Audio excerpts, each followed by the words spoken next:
প্রিয় শিক্ষার্থীবৃন্দ, আসসালামু আলাইকুম। আজ আমরা ভূগোল প্রথম পত্রের প্রথম অধ্যায় নিয়ে আলোচনা করব।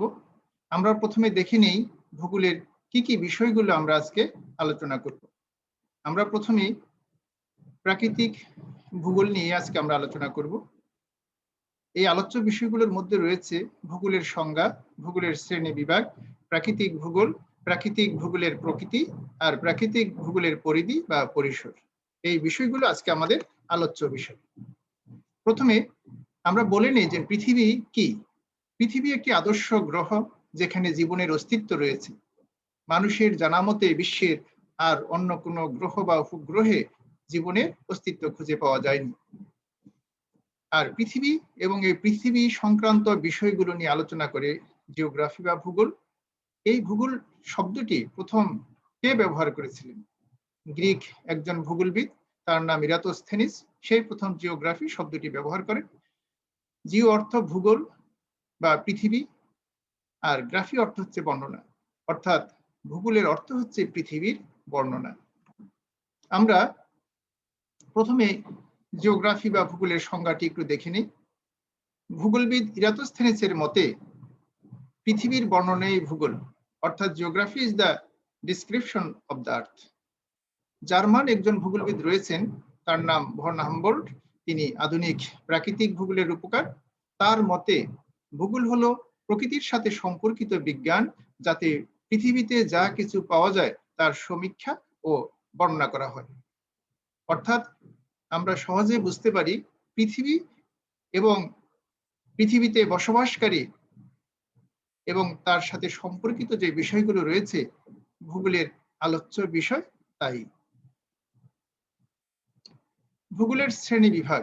গ্রিক পণ্ডিতগণ ভূগোলের যে বিষয়গুলো রয়েছে এটাকে দুইটি ধারায় বিভক্ত করেন, অর্থাৎ ভূগোলকে তারা দুইটি শাখায় বিভক্ত করেন। একটি হচ্ছে প্রাকৃতিক ভূগোল, ফিজিক্যাল জিওগ্রাফি, আর একটি হচ্ছে হিউম্যান জিওগ্রাফি বা মানব ভূগোল। আমরা আজকে আলোচনা করব প্রাকৃতিক ভূগোল, কারণ প্রাকৃতিক ভূগোল হচ্ছে আমাদের একাদশ বা দ্বাদশ শ্রেণীর জন্য প্রথম পত্র, আর মানব ভূগোল হচ্ছে দ্বিতীয় পত্র। আমরা প্রথমে প্রাকৃতিক ভূগোল নিয়ে আলোচনা করি। প্রাকৃতিক ভূগোলটা কি আমরা খুব সহজে মনে রাখবো, যে প্রাকৃতিক বিষয়গুলো নিয়ে আলোচনা করা হয় ভূগোলের যে শাখায়, তাকে প্রাকৃতিক ভূগোল বলে। এই প্রাকৃতিক বিষয়গুলো কি? যে বিষয়গুলো আমরা সরাসরি প্রকৃতি থেকে পেয়ে থাকি, যেটা তৈরি করতে মানুষের কোনো হাত নেই, অর্থাৎ গড গিফটেড, যেটা আল্লাহ প্রদত্ত, যেটা এগুলো হচ্ছে প্রাকৃতিক বিষয়। এই বিষয়গুলোই প্রাকৃতিক ভূগোলের আলোচ্য বিষয়। আমরা দু একজন বিখ্যাত ভূগোলবিদের সংজ্ঞা এখানে দেয়া আছে, আমরা দেখতে পাচ্ছি। আর্থার হোমসের মতে প্রাকৃতিক পরিবেশ নিয়ে আলোচনা করাই হলো প্রাকৃতিক ভূগোল, যেখানে ভূপৃষ্ঠের বন্ধুরতা, সাগর ও মহাসাগর এবং বায়ুমণ্ডল আলোচনার জন্য বিবেচনা করা হয়। আমেরিকান হেরিটেজ সায়েন্স ডিকশনারি, এটাও একটি ভূগোল গবেষণা কেন্দ্র। ওনারা বলেছেন পৃথিবী পৃষ্ঠের প্রাকৃতিক অবয়ব সম্পর্কিত বিষয়াবলীর বিজ্ঞানসম্মত পাঠই হচ্ছে প্রাকৃতিক ভূগোল। তেমনি সিই মিশেল নামে আরেকজন ভূগোলবিদ বলেছেন প্রাকৃতিক ভূগোল ভূপৃষ্ঠের প্রাকৃতিক প্যাটার্ন বা ধরন এবং পদ্ধতি সম্পর্কে আলোচনা করে। আমরা এক কথায় বলতে পারি পৃথিবী এবং পৃথিবী সংক্রান্ত বিষয়াদি নিয়ে আলোচনাই হলো প্রাকৃতিক ভূগোল। প্রাকৃতিক ভূগোলের অনেকগুলো শাখা রয়েছে, এগুলো আমরা পরবর্তীতে আলোচনা করব। এই শাখাগুলো হচ্ছে যেমন biogeography, climatology, coastal geography, environmental geography, geomorphology, glaciology, hydrology, oceanography এবং প্যালিওজিওগ্রাফি। এই বিষয়গুলো একটি ইংরেজি বই থেকে নেয়া। আমরা পরবর্তীতে আমরা বাংলায় এই বিষয়গুলো নিয়ে আলোচনা করব। আমরা পরবর্তী পৃষ্ঠায় যাচ্ছি। প্রাকৃতিক ভূগোলের প্রকৃতি, নেচার অফ ফিজিক্যাল জিওগ্রাফি। প্রাকৃতিক ভূগোলের প্রকৃতিই হচ্ছে প্রকৃতি প্রদত্ত বিষয়গুলো নিয়ে আলোচনা করা। সামগ্রিকভাবে আমরা আলোচনা করে দেখতে পাচ্ছি যে কি বিষয় নিয়ে প্রাকৃতিক ভূগোলের প্রকৃতি গড়ে উঠেছে, এগুলো আমরা পয়েন্ট আকারে দিয়েছি। এক নম্বর হচ্ছে প্রাকৃতিক ভূগোল একটি পরিপূর্ণ প্রাকৃতিক বিজ্ঞান, অর্থাৎ প্রাকৃতিক যে বিষয়গুলো তার বিজ্ঞানসম্মত যুক্তি তর্ক গবেষণা উপস্থাপন করা হয় প্রাকৃতিক ভূগোলে। প্রাকৃতিক ভূগোলের প্রকৃতি নিয়ত পরিবর্তনশীল। প্রাকৃতিক ভূগোলের যে উপাদানগুলো রয়েছে এটা কনস্ট্যান্ট নয়, এটা সবসময় পরিবর্তন হয়। উত্তপ্ত গ্যাসীয় অবস্থা থেকে পৃথিবীর বর্তমান যে রূপে এসেছে এটা অনবরত পরিবর্তন হচ্ছে এবং এখনো ভবিষ্যতে অনেক পরিবর্তন হবে। প্রাকৃতিক ভূগোল পৃথিবীর উৎপত্তি ও বিবর্তন নিয়ে আলোচনা করে। উৎপত্তির সময় পৃথিবী উত্তপ্ত গ্যাসীয় অবস্থায় ছিল, অনেক বিবর্তনের মাধ্যমে বর্তমান অবস্থায় এসেছে। একসময় যেখানে সমুদ্র ছিল সেখানে এখন বিস্তীর্ণ উঁচু পাহাড়, হিমালয় পর্বত। যেখানে একসময় মহাদেশ ছিল সেখানে এখন গভীর সমুদ্র।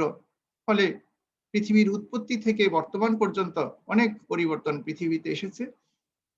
এছাড়া এটি মহাবিশ্বের অন্যান্য যে অংশ রয়েছে, জ্যোতিষ্ক রয়েছে, গ্রহ, উপগ্রহ, নক্ষত্র, যে গ্যালাক্সি, ছায়াপথ, মিল্কওয়ে, বিভিন্ন রকম যে প্রাকৃতিক বা মহাবিশ্বের যে সকল আশ্চর্যজনক জিনিসগুলো রয়েছে, যেদেরকে আমরা জ্যোতিষ্ক বলে থাকি, এসব নিয়েও আলোচনা করে এবং পৃথিবীর সাথে এর একটা সম্পর্ক ব্যাখ্যা করে থাকে।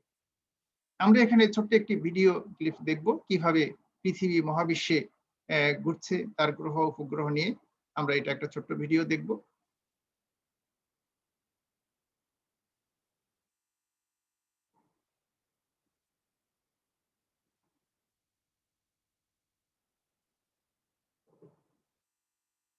এটা আমাদের নীল গ্রহ পৃথিবী।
এরপরে আরো কিছু প্রকৃতি রয়েছে প্রাকৃতিক ভূগোলের।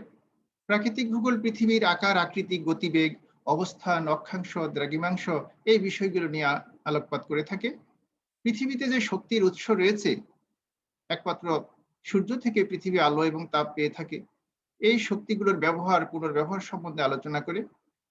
এটি ভূ অভ্যন্তরের গঠন প্রণালী, ভূপৃষ্ঠের পরিবর্তনকারী শক্তি, ভূমিরূপ, আবহাওয়া, জলবায়ু, মৃত্তিকা, উদ্ভিদ ও প্রাণীর বন্টন প্রভৃতি বিষয় সম্পর্কে ব্যাখ্যা বিশ্লেষণ করে। প্রাকৃতিক ভূগোল প্রাকৃতিক বিধি নিয়ম পর্যালোচনা করে।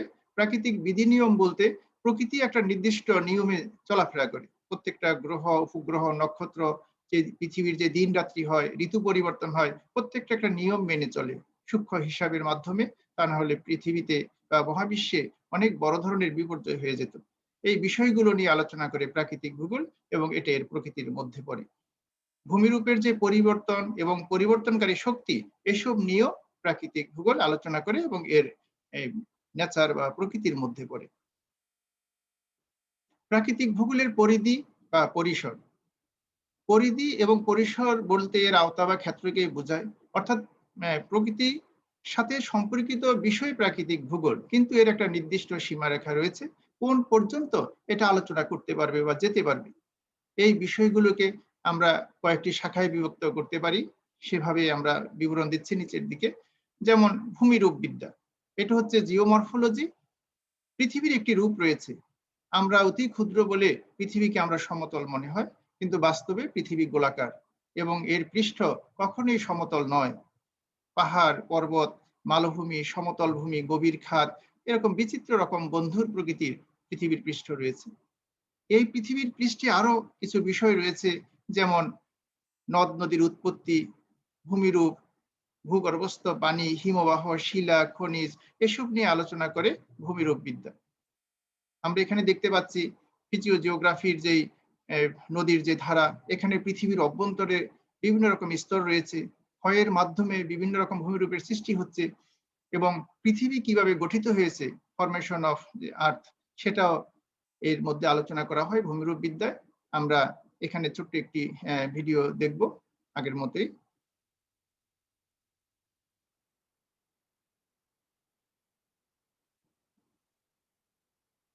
আজ থেকে 460 কোটি বছর আগে, 460 কোটি বছর আগে পৃথিবীর শুরুতে যেভাবে উত্তপ্ত এবং গ্যাসীয় অবস্থা থেকে শুরু হয়েছিল, সেই অবস্থাটা দেখানো হয়েছে এখানে।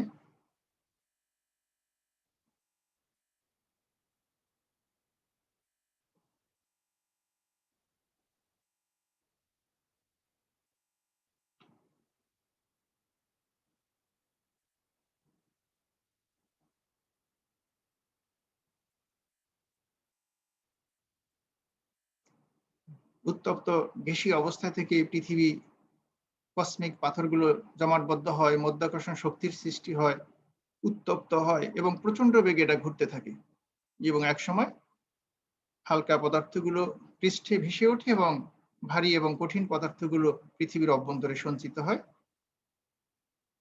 এবং পৃথিবীর সৃষ্টি হয়। জলবায়ু বিদ্যা, ক্লাইমেটোলজি। জলবায়ু বিদ্যা হচ্ছে আবহাওয়া এবং জলবায়ু সম্পর্কিত যে আলোচনা, বিশেষ করে বায়ুমণ্ডলে তাপমাত্রা, বৃষ্টিপাত, আর্দ্রতা, বায়ুচাপ, বায়ু প্রবাহ, এই বিষয়গুলো রয়েছে। এগুলোর কয়েকদিনের গড় ফলটা হচ্ছে আবহাওয়া এবং দীর্ঘদিনের অর্থাৎ 30 থেকে 40 বছরের গড় ফল হচ্ছে জলবায়ু। এই জলবায়ু সংক্রান্ত বিষয়, এর সাথে সংশ্লিষ্ট আরো রয়েছে বায়ু প্রাচীর, বায়ুমণ্ডলীয় গোলযোগ, জলীয় বাষ্প, বৃষ্টিপাত, জলবায়ু অঞ্চল, জলবায়ু পরিবর্তনশীলতা, এসব নিয়ে আলোচনা করে জলবায়ু বিদ্যা। এটো প্রাকৃতিক ভূগোলের অন্তর্গত বা এর পরিধিভুক্ত। এরপরে রয়েছে সমুদ্র বিদ্যা, এটা অসিনোগ্রাফি। পৃথিবীর টোটাল আয়তনের শতকরা 71 ভাগে জলরাশি। এই জলরাশিগুলোর কোনো না কোনো ভাবে একে অপরের সাথে সংযুক্ত, তবে বিশাল যে পানির আধার, এগুলোকে কয়েকটা নামে বিভক্ত করা হয়েছে। এদেরকে আমরা মহাসাগর বলে থাকি, যেমন প্রশান্ত মহাসাগর, আটলান্টিক মহাসাগর, ভারত মহাসাগর, উত্তর এবং দক্ষিণ মহাসাগর। এই সাগরগুলো এবং এদের যে উপসাগর রয়েছে, হ্রদ রয়েছে, সমুদ্রের তলদেশের ভূপ্রকৃতি রয়েছে, জোয়ার ভাটা রয়েছে, এই বিষয়গুলো সমুদ্র সংক্রান্ত এই বিষয়গুলো আলোচনা করা হয় সমুদ্র বিদ্যায়। এটা উদ্ভিদ, প্রাণী বা জীবজগতের জন্য যথেষ্ট গুরুত্বপূর্ণ। আমরা এখানে চিত্রের মাধ্যমে সমুদ্রের জোয়ার ভাটা দেখছি, সমুদ্রের তলদেশের যে বিচিত্র রকম সম্পদ রয়েছে তা দেখছি। এখানেও আমরা সমুদ্রের যে পানি রাশির যে অবস্থান, এটা আমরা ছোট্ট ভিডিওর মাধ্যমে দেখব।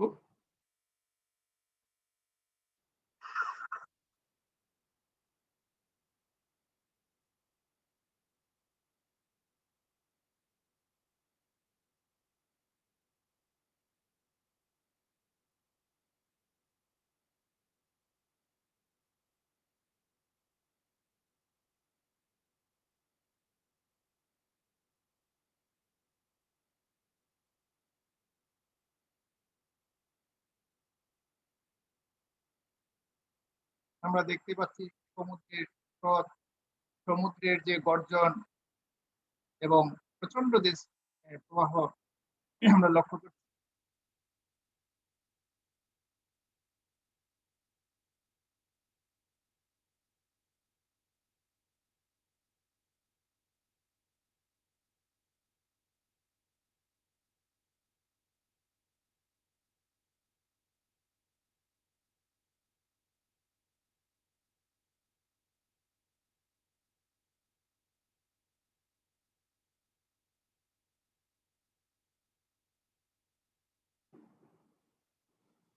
এরপরে মৃত্তিকা ভূগোল বা সয়েল জিওগ্রাফি, এই অংশে আমরা মৃত্তিকা সংক্রান্ত বিষয়গুলো আলোচনা করব। মৃত্তিকা হচ্ছে কি? মৃত্তিকা হচ্ছে পৃথিবীর একেবারে বহিরাবরণ, যেটা শিলা, খনিজ এবং জৈব পদার্থের সমন্বয়ে গঠিত, যেখানে উদ্ভিদ এবং প্রাণী বসবাস করে। মৃত্তিকা একটি গুরুত্বপূর্ণ বিষয়। আর প্রাকৃতিক ভূগোলের এই অংশে মৃত্তিকার অভ্যন্তরীণ গুণাবলী, মৃত্তিকার গঠন, স্তরবিন্যাস, শ্রেণীবিভাগ, বন্টন এসব নিয়ে আলোচনা করে। আর এসব প্রাকৃতিক ভূগোলের এই অন্তর্ভুক্ত বা এর পরিধির মধ্যে পড়ে। এরপরে জীবভূগোল, এটা একটা গুরুত্বপূর্ণ বিষয় যেটা প্রাকৃতিক ভূগোলের পরিধিভুক্ত। জীবভূগোল বলতে যাদের প্রাণ রয়েছে, উদ্ভিদ এবং প্রাণী, এদের নিয়ে যে জগৎ, বিশেষ করে জল, স্থল এবং বায়ুমণ্ডলে বসবাসকারী সকল জীবের আবাসস্থলে জীবমণ্ডল।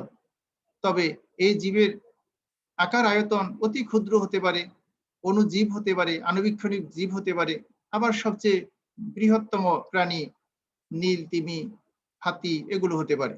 অর্থাৎ ক্ষুদ্র থেকে বৃহত্তর সকল প্রাণী এবং স্থল, জল এবং বায়ুমণ্ডলে অবস্থানকারী সকল জীবদেরকে একত্রে জীবমণ্ডলের অন্তর্ভুক্ত করা হয়।